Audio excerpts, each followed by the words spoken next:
Ground zero खबर के प्रायोजक हमारा सुपर 35 करियर इंस्टीट्यूट नीट और नर्सिंग में सबसे ज्यादा चयन देने वाला संस्थान। पता 3rd floor Rama Govind palace, Sirmaur Chowk, Rewa.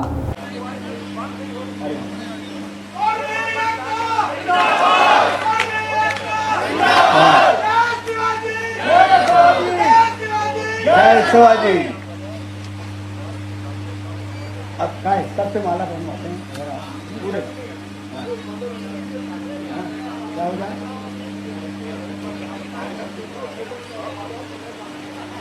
समय हाँ देखिए समय कम है, सारे सब लोग अपनी अपनी जगह स्थान पर बैठ जाएं। सभी लोग बैठ जाएं, जरा सारे लोग कृपया बैठ जाएं। सामने लोग बैठे हैं, जरा मेरा अनुरोध है कि जरा सब लोग बगल में बैठ जाएं। सभी लोग हाथ जोड़ के निवेदन है कि सभी लोग बैठ जाएं। हाँ, सुखदेव पानसे जी से अनुरोध है, सुखदेव पानसे जी आए, सुखदेव पानसे जी आए और अपनी यहाँ बात रखें।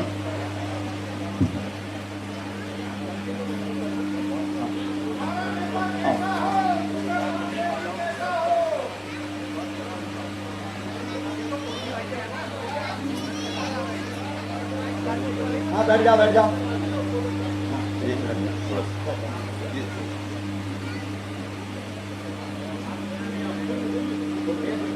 बोलिए छत्रपति शिवाजी महाराज की, छत्रपति शिवाजी महाराज की, सरदार वल्लभ भाई पटेल की।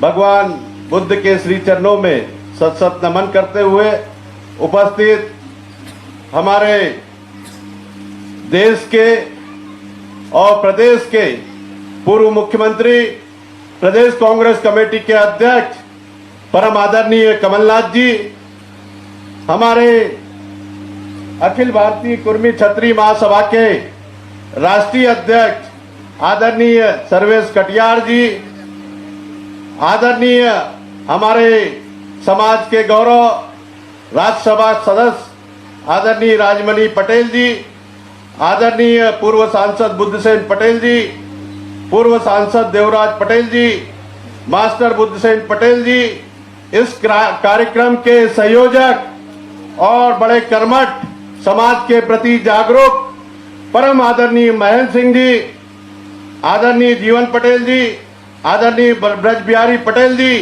होशंगाबाद से पधारे मेरे साथी आदरणीय मलैया जी, बिहार से पधारे युवा क्षत्रिय कुर्मी समाज के अध्यक्ष हिमांशु पटेल जी, पूर्व विधायक राम लखन पटेल जी, उपस्थित पूरे देश और प्रदेश से पधारे मंच पर हमारे अतिथिगण, पूरे प्रदेश से पधारे सभी स्वजाति समाज बंधुओं, उपस्थित देवी और सज्जनों, नन्हे मुन्ने प्यारे प्यारे बच्चों, बड़ी खुशी की बात है कि आज क्षत्रिय अखिल भारतीय कुर्मी महासभा के तत्वाधान में समाज की एकता, जागरूकता और वैचारिक क्रांति के चर्चा के अनुसार यहाँ पर एक महासम्मेलन आयोजित किया गया है।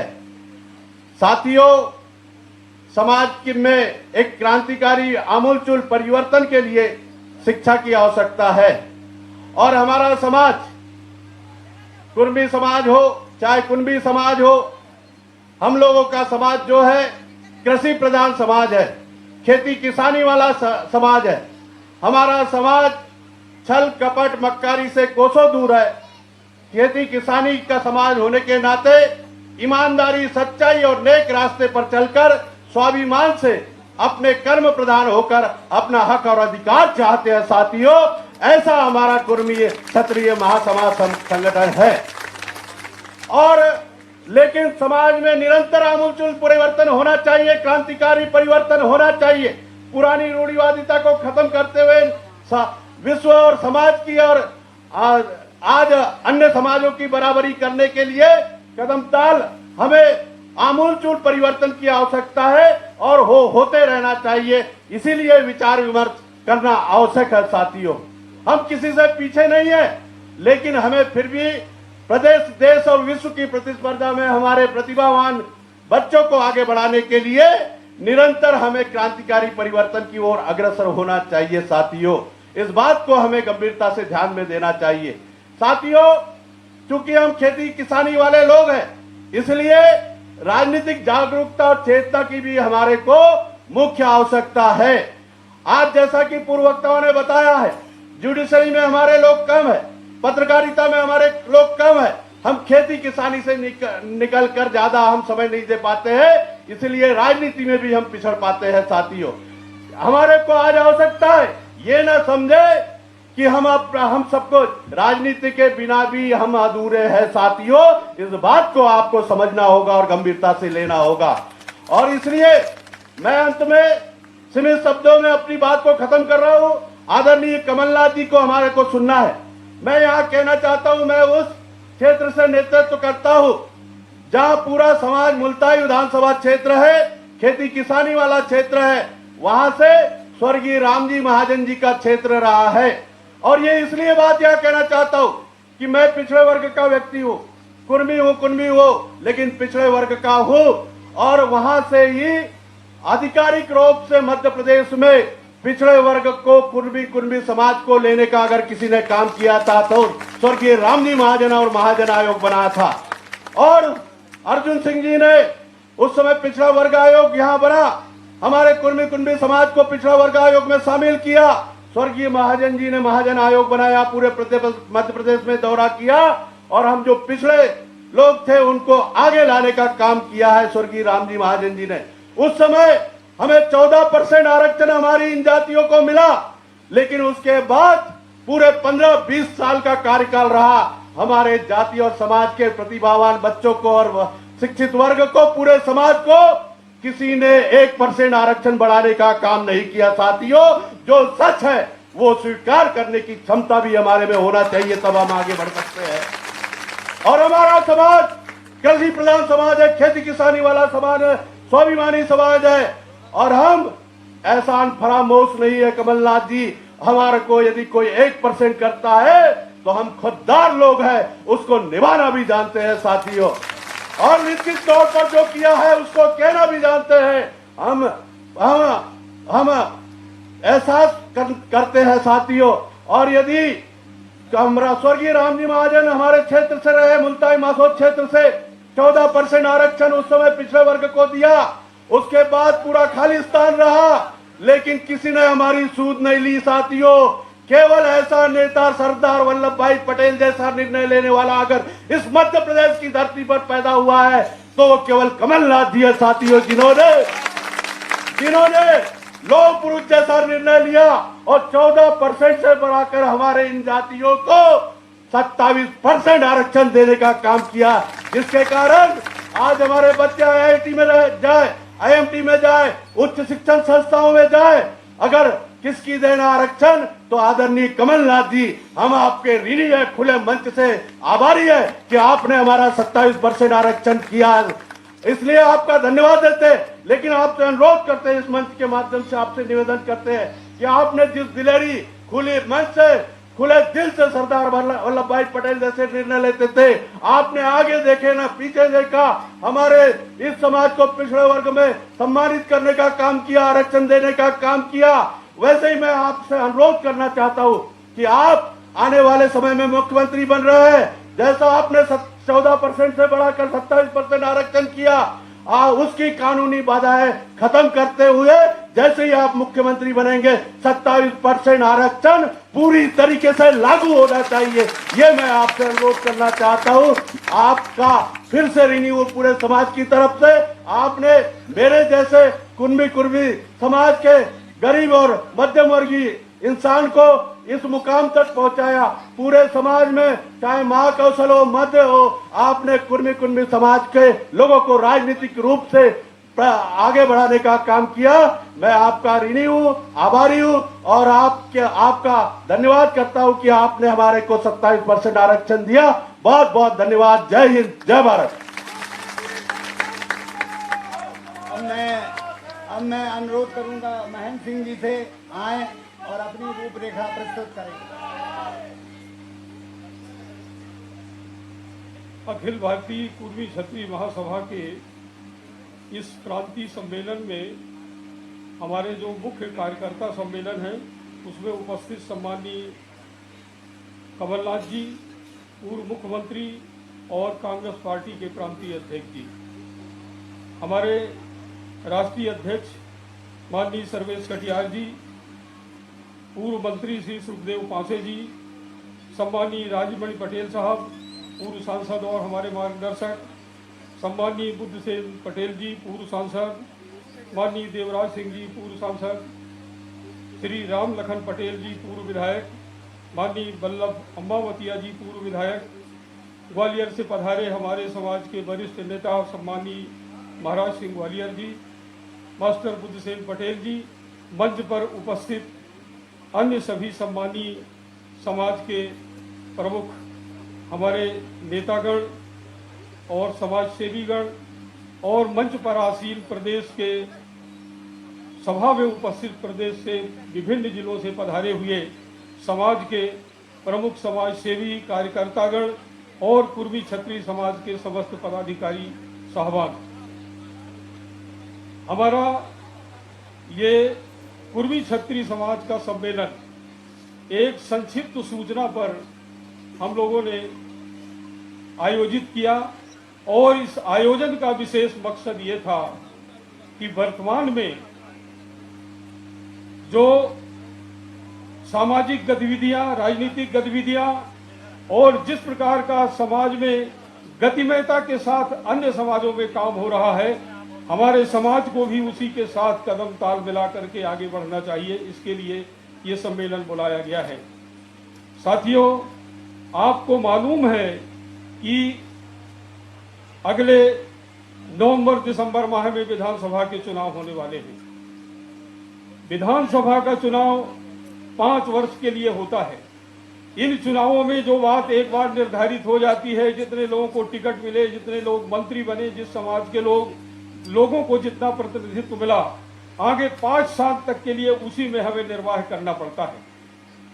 मैंने देखा कि हमारे समकक्ष जो समाज हैं, यादव समाज है, कुशवाहा समाज है, लोधी समाज है, उन्होंने लगातार कई सम्मेलन आयोजित किए और विभिन्न पार्टी के लोगों को बुला करके अपनी मांगें समय समय पर रखी हैं। हमने ये सम्मेलन शुरुआत की है। पूरे मध्य प्रदेश में हमारी इच्छा है कि हम इस प्रकार के सम्मेलन करें और काफी बड़ी संख्या में उपस्थित होकर के हम लोग अपनी मांग पुरजोर तरीके से उठाएं। हमने इस कार्यक्रम को आयोजित करने में माननीय कमलनाथ जी के पास अपनी बात रखी। उन्होंने सहर्ष अपने व्यस्त समय में से हमें समय निकाल करके दिया। अभी माननीय सुखदेव पांसे जी जो बोल रहे थे, यह बात सत्य है। अभी हम ओबीसी समाज में आने वाले समाज के लोग हैं। यह सही है कि ओबीसी समाज को अभी पूरी मांग नहीं हुई, बहुत सारी मांगे हमारी बाकी है, लेकिन यह भी सत्य है कि अभी तक ओबीसी समाज को जो कुछ भी दिया है वो कांग्रेस पार्टी ने ही दिया है। अन्य किसी पार्टी ने ओबीसी समाज के लिए एक लाइन की कोई बात नहीं की। पिछली बार 2018 में हमारे माननीय मुख्य अतिथि माननीय कमलनाथ जी के नेतृत्व में मध्य प्रदेश में चुनाव लड़ा गया, कांग्रेस पार्टी की सरकार बनी। वचन पत्र में ही उन्होंने वायदा किया था कि सरकार बनते ही मैं 27% का आरक्षण लागू करूंगा और दिसंबर में सरकार बनती है। 8 मार्च को पहला ऑर्डर 27% का जारी कर दिया जाता है ओबीसी आरक्षण का। माननीय कमलनाथ जी के द्वारा यह भी आदेश जारी किया गया कि जितने भी संवैधानिक पद हैं और जितने भी चयन आयोग हैं, नियुक्तियों से संबंधित जितने आयोग हैं, उनमें ओबीसी और एससी एसटी का प्रतिनिधि अनिवार्य रूप से रखा जाएगा। एक बात और बताते हुए मुझे बहुत खुशी हो रही है।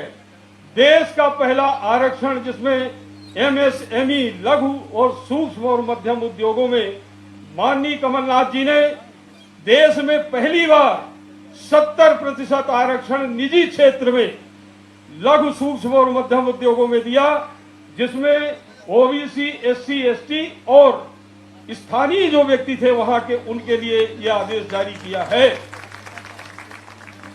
लेकिन जैसे ही सरकार पलटी, कांग्रेस पार्टी की सरकार गिरी, यह आदेश बदल दिया गया है। ये भी आपके ध्यान में लगा रहे हैं।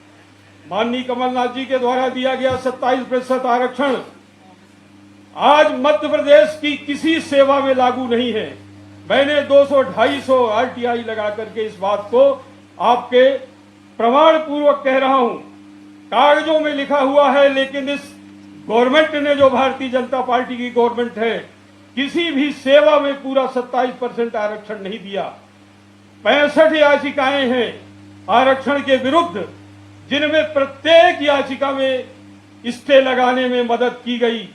उनके जो महाधिवक्ता कार्यालय के लोग हैं मौके पर खड़े नहीं हुए, और खड़े हुए तो सही तरीके से तर्क नहीं रखा।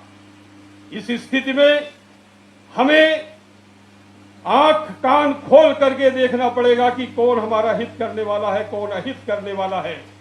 हमारा कोई सामाजिक सम्मेलन है, हम किसी पार्टी विशेष की कोई इस तरह की बात नहीं कहना चाहते कि आप फलाने पार्टी के हो जाइए, लेकिन इतना देखना पड़ेगा कि कौन व्यक्ति हमारा हित करने वाला है, कौन पार्टी हमारी हित करने वाली है, और कौन पार्टी लगातार हमें गर्त में धकेल रही है।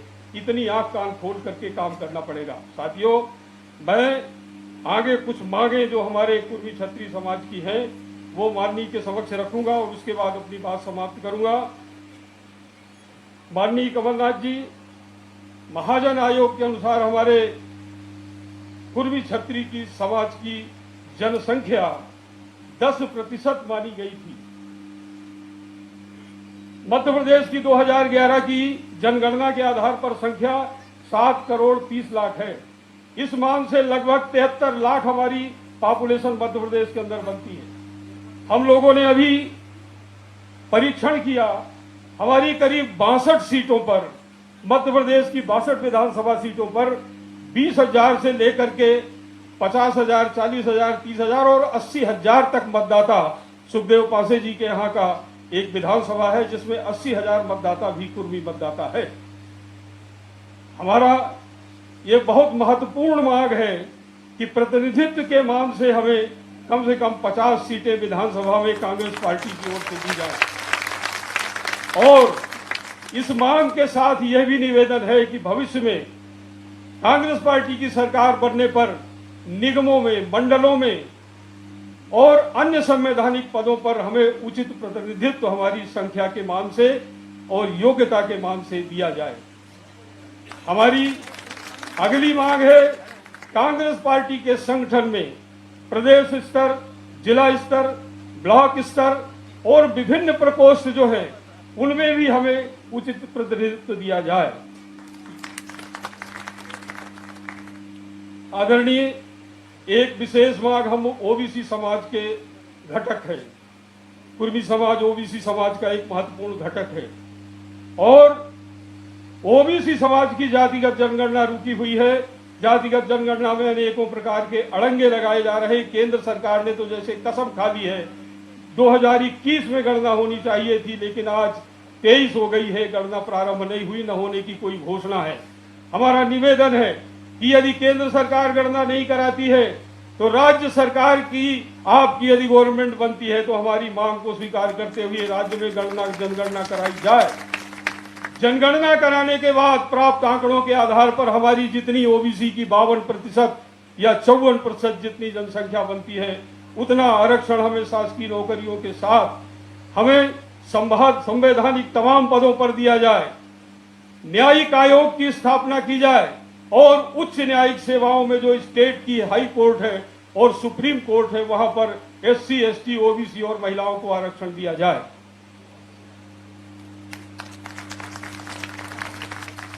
एससी, एसटी, ओबीसी की भांति हमें पृथक बजट आवंटन जारी किया जाए। सर, हमारी बहुत बड़ी आबादी है और इस आबादी में बहुत पिछड़ापन भी है, इसलिए यदि पृथक बजट आवंटन जारी होता है तो हमारे पिछड़े क्षेत्र जहां पर हम लोग बसते हैं उनका विकास होगा। हमारे पिछड़े वर्गों के तकनीकी, व्यावसायिक, औद्योगिक विकास के लिए प्रशिक्षण की व्यवस्था की जाए। सरकार बनने पर ये तब की बात है। और हमारे लोगों को सस्ती दरों पर ऋण उपलब्ध कराया जाए, ओबीसी के बैकलॉग के पद भरे जाएं। एक आउटसोर्स की ये पीछे से एक परंपरा बन गई है, आउटसोर्स से बिना किसी प्रतियोगी परीक्षाओं के लिए हुए पद भरने की, तो आउटसोर्स के वो पद तमाम प्रक्रिया को समाप्त कर दिया जाए और नियुक्ति की प्रक्रिया में जो आरक्षण है उसको 100% लागू किया जाए। हमारी आबादी, पिछड़े वर्ग की आबादी, हमारे ओबीसी समाज की आबादी कृषि से जुड़ी हुई है। कृषि उपज का समर्थन मूल्य बढ़ाया जाए। किसानों की कर्ज माफी आपने की थी, पहली सरकार है जिन्होंने अपने वचन पर पूरा किया। 28 लाख किसानों की कर्ज माफी की, लेकिन दुर्भाग्य से सरकार गिर गई। हमारी मांग है कि आने वाले समय में यदि सरकार बनती कांग्रेस पार्टी को, तो पुनः कर्ज माफी की जाए किसानों की। फसल रक्षा आजकल बड़ी मुश्किल हो गई है, इसके लिए तार फेंसिंग के लिए अनुदान दिया जाए। खेत की इकाई को मानकर फसल बीमा योजना लागू की जाए। किसानों को दिन में 8 घंटे, रात में 6 घंटे बिजली सप्लाई के लिए आदेश जारी किए जाए। ट्रांसफार्मर हेतु अनुदान दिया जाए। हमारी कृषि आधारित उद्योग में, हमारी मूल जो है समाज कृषि आधारित समाज है, तो कृषि आधारित उद्योगों की स्थापना और प्रशिक्षण के लिए ऋण उपलब्ध कराया जाए। उद्यानिकी और फूड प्रोसेसिंग में तकनीकी प्रशिक्षण और ऋण की व्यवस्था करके हमारे लोगों को इस व्यवसाय से जोड़ा जाए। खेती की जोटें लगातार छोटी हो रही हैं। हमारा समाज खेती पर निर्भर है। समाज का एक बहुत महत्वपूर्ण मांग है सर हमारी, और ये मांग पत्र भी हम सौंप रहे हैं। हमने ग्राम शाहपुरा भोपाल जिला में, भोपाल की तहसील जो आपकी तहसील ये कोलार जो पड़ती है, इसमें खसर नंबर 81 का 10,000 वर्ग फीट मांगा है। हमारा बहुत बड़ा समाज है, लेकिन मध्य प्रदेश भोपाल में अभी तक सामाजिक भवन नहीं है। इसका भी आश्वासन हम चाहते हैं। यद्यपि आज आवंटन तो सरकार को करना है, लेकिन आदरणीय सर आपसे निवेदन है कि आप अपनी सिफारिश के साथ ये मांग पत्र हमारे जो है गवर्नमेंट को भेजें। और आप चूंकि एक सक्षम पद पर है, उसका असर पड़ेगा। मैं इतनी बात कह करके अपनी बात समाप्त करता हूं। बहुत बहुत धन्यवाद।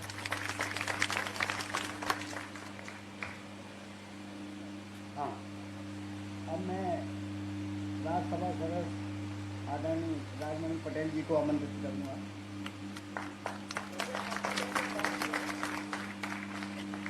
माननीय कमलनाथ जी, माननीय राष्ट्रीय अध्यक्ष जी तथा सभी हमारे सम्मानित अतिथिगण, नौजवान साथियों, मार्गदर्शकगण एवं देवियों,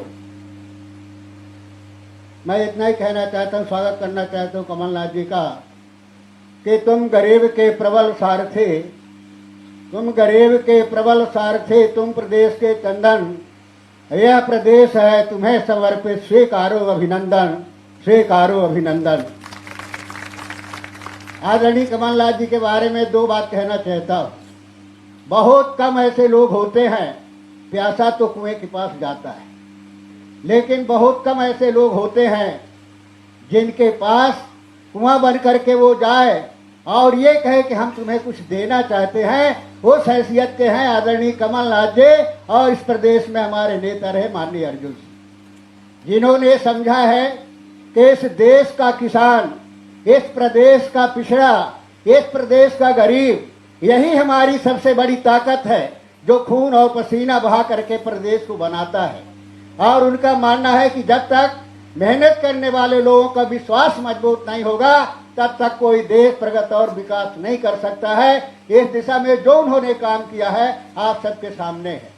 चाहे पिछड़े वर्ग को आरक्षण जहाँ मध्य प्रदेश में महाजन आयोग बना करके अर्जुन सिंह ने दिया था, वो 14% आरक्षण को 27% करने का काम माननीय कमलनाथ जी ने किया। कौन गया था कहने के लिए, मांगने के लिए, लेकिन उन्होंने सोचा कि पिछड़े वर्ग के लिए आरक्षण जरूरी है, इनका हक अधिकार है। उन्होंने सत्ता के कुर्सी पर बैठते ही 27% आरक्षण किया था। और उन्होंने जाना था कि किसान हमारे देश का अन्नदाता है, यही धरती का सीना चीर करके अन्न पैदा करता है, तब जाकर के पेट भरता है। उन्होंने प्रदेश के 22 लाख किसानों का कर्जा माफ किया था, इसके लिए कोई माफ करने के लिए नहीं गया था। यहाँ के जो हमारे नौजवान है, बेरोजगार है, कोई माफ करने के लिए नहीं गया था, लेकिन उन्होंने सोचा कि हमारे जो गरीब पिछड़े वर्ग के किसान के बेटे हैं, उनको नौकरी मिलना चाहिए, स्थानीय उद्योगों में स्थान मिलना चाहिए। उन्होंने घोषणा किया था कि हम 70% जो है पिछड़े वर्ग और गरीब के बेटों को नौकरी देंगे और वो स्थानीय लोगों को देंगे। ऐसा नहीं कि दूसरे प्रदेश के लोग आकर के हमारे प्रदेश की प्रतिभाओं को धवल करेंगे। ये काम माननीय कमलनाथ जी ने किया है। तो मैं केवल इतना प्रार्थना करना चाहते हैं कि आज हमें आपको संगठित होने की जरूरत है। ये कर्मवीर समाज है और जब तक संगठित नहीं होंगे, एक साथ नहीं देंगे, तब तक काम बनने वाला नहीं है। तो इस समाज को संगठित होने की जरूरत है। और दूसरी सबसे बड़ी जरूरत यह है कि पहचान करने का तरीका बदलना होगा। आज जो पहचान करने का तरीका सांप्रदायिक होता जा रहा है, धर्मांधता के आधार पर हो रहा है, पैसे के आधार पर हो रहा है, जात के आधार पर हो रहा है। हमें पहचान करनी होगी कि वो विचारधारा किस नेता के पास है। जिस विचारधारा पर इस देश के गरीब से गरीब का हक और अधिकार सुरक्षित है, वो विचारधारा किसके पास है। जिसके विचारधारा में इस देश के गरीब से गरीब का स्वाभिमान और सम्मान सुरक्षित है। अगर उस विचारधारा को मजबूत करने का प्रयास करेंगे तो निश्चित रूप से प्रदेश को एक नई दिशा मिलेगी, नई शक्ति मिलेगी। और वो विचारधारा के पूर्ण करने वाला वर्तमान में जो नेता है आदरणीय कमलनाथ जी है, जो कभी झुकते नहीं, कभी डरते रहे। उन्हें किसी की परमिशन की जरूरत नहीं होती है। जो उन्होंने महसूस कर लिया, ठान लिया, इस प्रदेश के पिछड़े वर्ग के लिए, इस प्रदेश के गरीब के लिए, इस प्रदेश के किसान के लिए, वो करने में उन्हें कोई नहीं रोक सकता है। हमारे बीच में ऐसे नेता हैं, मैं तुम्हें उनका समर्थन करता हूँ। और जो मांगे उनके दिमाग पहले से है। हम मांग कर रहे हैं कि जनसंख्या के आधार पर ओबीसी की गणना जात के आधार पर होनी चाहिए। पहले से भी वो कह रहे हैं, अभी कह रहे थे कि तो हमारा इशू है, हम तो चाहते हैं कि इसके आधार पर होनी चाहिए। और जब उनके हाथ में सत्ता आएगी तो कैसे उस गणना को नहीं कराएंगे, मैं आपसे पूछना चाहता हूँ। तो हम इतना ही निवेदन करना चाहते हैं कि जो महेंद्र सिंह जी ने विज्ञापन दिया है उसका मैं समर्थन करता हूँ। अपेक्षा और इस विश्वास के साथ में कि निश्चित रूप से आदरणीय कमलनाथ जी के नेतृत्व में हम लोगों का शब्द का विश्वास मजबूत होगा। धन्यवाद। जय। अब मैं समाज के राष्ट्रीय अध्यक्ष आदरणीय सर्वेश कटियार जी से निवेदन करूंगा जो आए और अपनी बात रखें।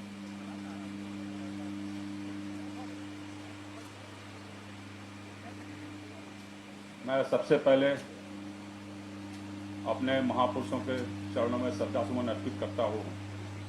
अखिल भारतीय कुंभ क्षत्रिय महासभा का प्रांतीय सम्मेलन मध्य प्रदेश में आयोजित हो रहा है।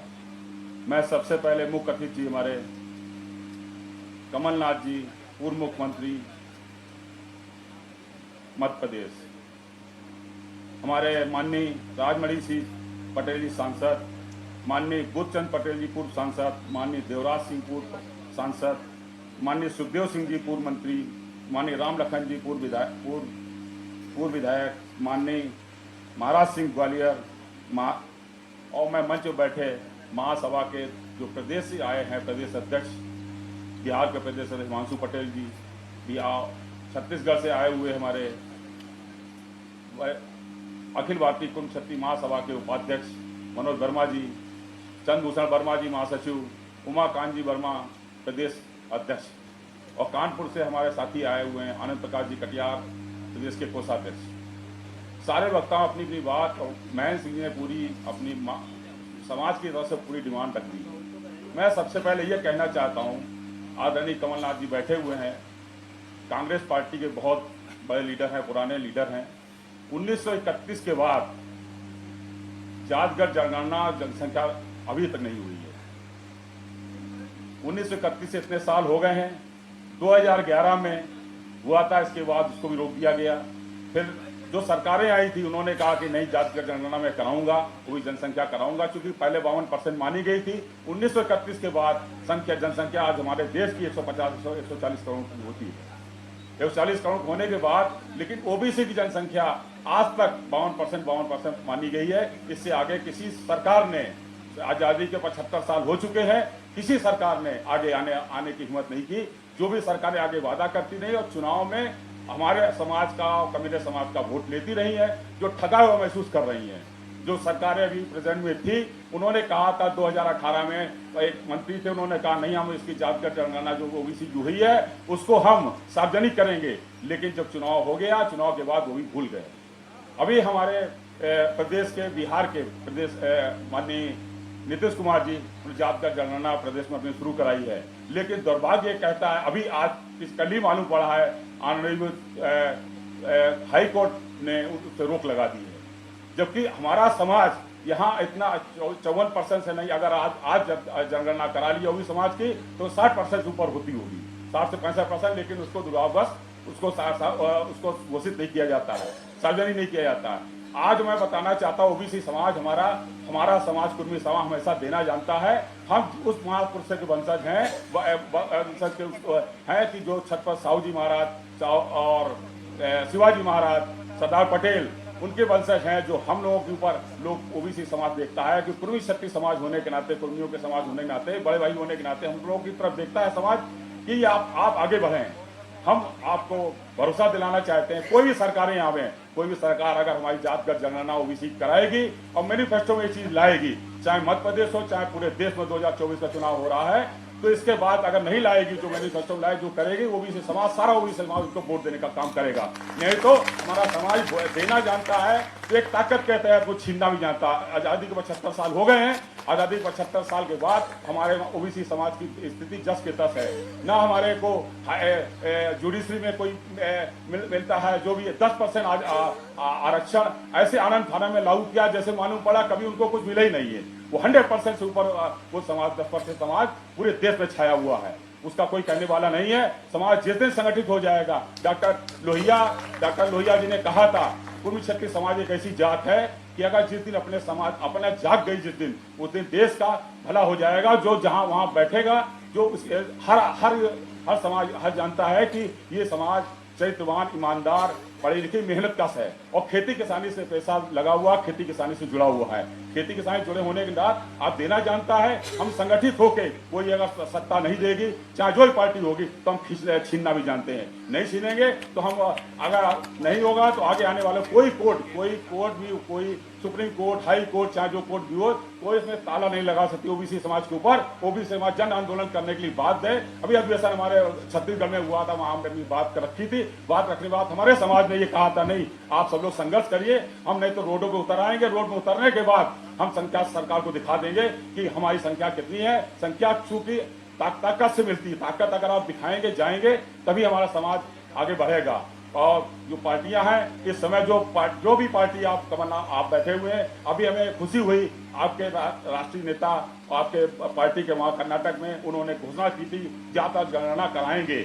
लेकिन जातगत जनगणना है, आप उसको मेन उसमें लाइए, घोषणा पत्र में लाइए। जैसे हमें चलो खुशी हुई, मध्य प्रदेश में आपने जो है 14% लगा, 27% आरक्षण दिया हुआ है।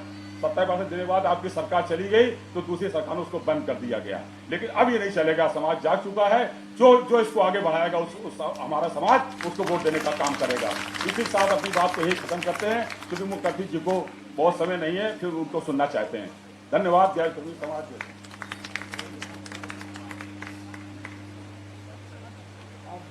हमारे कार्यक्रम के मुख्य अतिथि आदरणीय सबके सम्मानी पूर्व मुख्यमंत्री कमलनाथ जी सादर आमंत्रित हैं।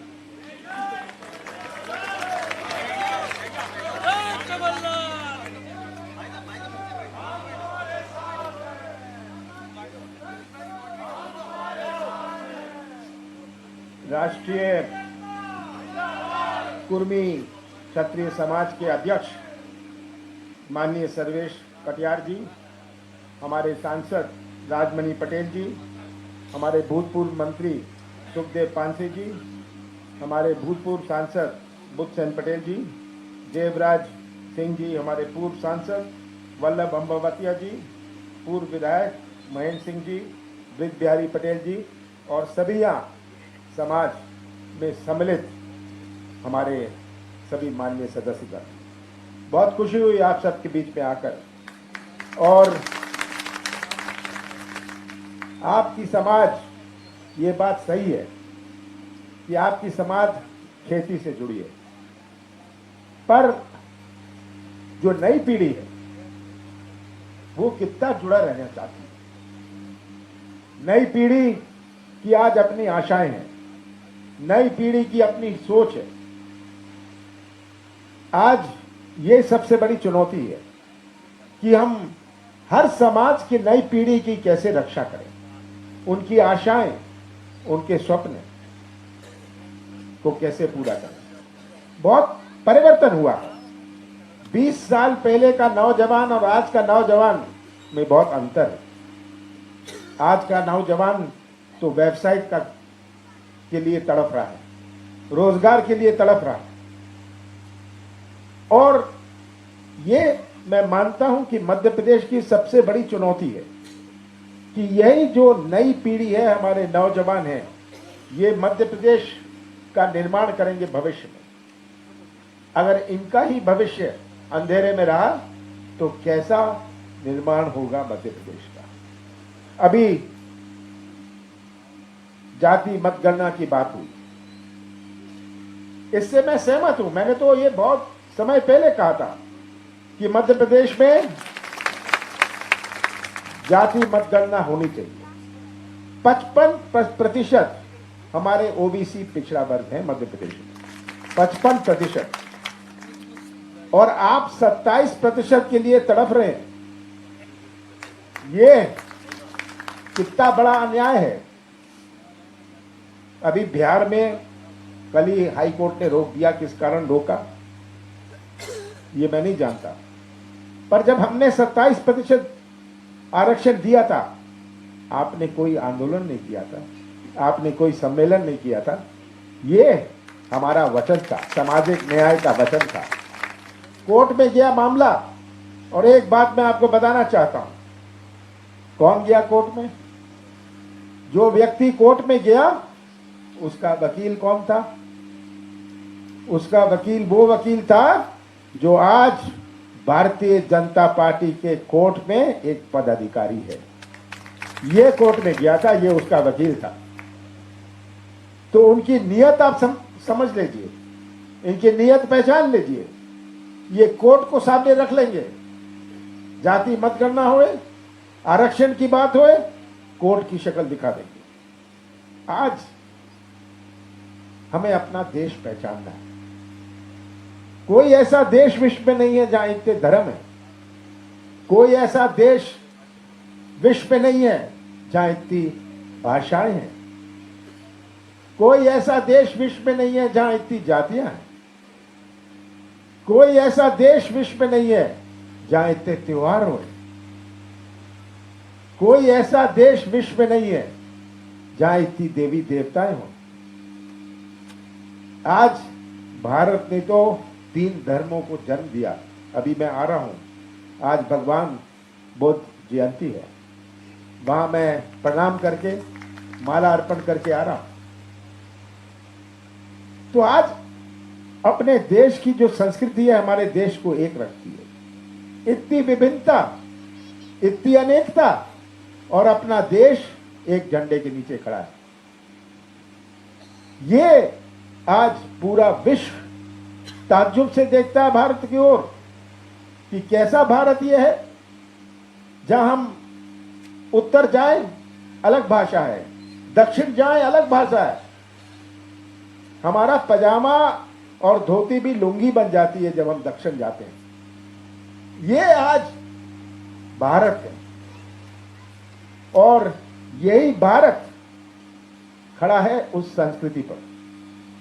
हमारे देश की संस्कृति जो जोड़ने की संस्कृति है, दिल जोड़ने की, संबंध जोड़ने की, रिश्ता जोड़ने की, पीढ़ियों को सौंपना चाहते हैं। आप सब समाज के केवल सदस्य नहीं हैं, पर आप समाज के रक्षक भी हैं, और आप उस संस्कृति के भी रक्षक हैं। ये आज हमारे सामने चुनौती है, और ये चुनौती हमें स्वीकार करनी पड़ेगी कि आप संकल्प लें कि हम अपने संस्कृति की रक्षा करें। कैसे विवाद इन्होंने शुरू कर लिया धर्म के आधार पर, अब जाति के आधार पर हो जाएगा। क्या होगा? यह हमें सोचने की बात है। हमारे जो हमारा लक्ष्य है कि हमारा समाज एक रहे, हम उस सब अपने अपना जीवन उस लक्ष्य को अपने सामने रख के काटा है। और मुझे ये तो तब होगा जब निवेश आएगा, जब निवेश अपने प्रदेश में आएगा। निवेश तो तब आता है जो प्रदेश पर विश्वास करता है, जिसको अपना सामान केरल और तमिलनाडु में बेचना है, वो हरियाणा और पंजाब में अपना उद्योग लगाता है, क्योंकि प्रदेश पर विश्वास नहीं करते। आज हमारे जो सामाजिक मूल्यों का अपना देश है, हमारे आध्यात्मिक शक्ति का देश है। ऐसा कोई देश नहीं है जिसकी इतनी बड़ी आध्यात्मिक शक्ति हो। हम मिलिट्री शक्ति नहीं है, हम आर्थिक शक्ति नहीं है, पर हम आध्यात्मिक शक्ति तो हैं। आज ये हमारा देश है। और आप सबको इन सब बातों के बारे में भी सोचना है कि हम अपने सामाजिक मूल्यों को किनारे रख के पूरा एक व्यवस्था बना लें भ्रष्टाचार की। क्या ये हमारा सामाजिक मूल्य है? मैं प्रश्न पूछना चाहता हूं। मैं किसी पर उंगली नहीं उठा रहा, पर आप सबके सामने ये तस्वीर है कि कैसे भ्रष्टाचार की व्यवस्था बनती जा रही है। तो मैं तो आपसे अंत में कहूंगा कि आपका समाज एक बुद्धिजीवी समाज है। तो आप गांव में हैं पर समझदार हैं, आप गांव में हैं पर बहुत समझदार हैं। अपने गांव तक सीमित मत रहिएगा। ये आप अपने साथियों को, अपने भाइयों को भी सच्चाई समझाइए। कमलनाथ का साथ मत दीजिएगा, कांग्रेस का साथ मत दीजिएगा, पर तस्वीर रख लीजिए अपने सामने, सच्चाई का साथ जरूर दीजिएगा। सच्चाई का साथ देंगे तो हमारा प्रदेश सुरक्षित रहेगा, हमारे आगे आने वाली पीढ़ियां सुरक्षित रहेंगी, हमारा समाज सुरक्षित रहेगा। अगर ये तस्वीर आप अपने सामने रख लें और सच्चाई का साथ दें, ये मेरा आपसे निवेदन है। आप सबका बहुत बहुत धन्यवाद। आपने अपनी मांगे रखी है। ये मांगे महेंद्र जी ने पहले भी दी थी, पर मुझे ताज्जुब हुआ जब मुझे बताया गया कि आपका भवन नहीं है यहाँ। तो हमारी सरकार बनेगी, सबसे पहला काम हम करेंगे कि आपका भवन बनने की जमीन दी जाएगी। आप सबका बहुत बहुत धन्यवाद।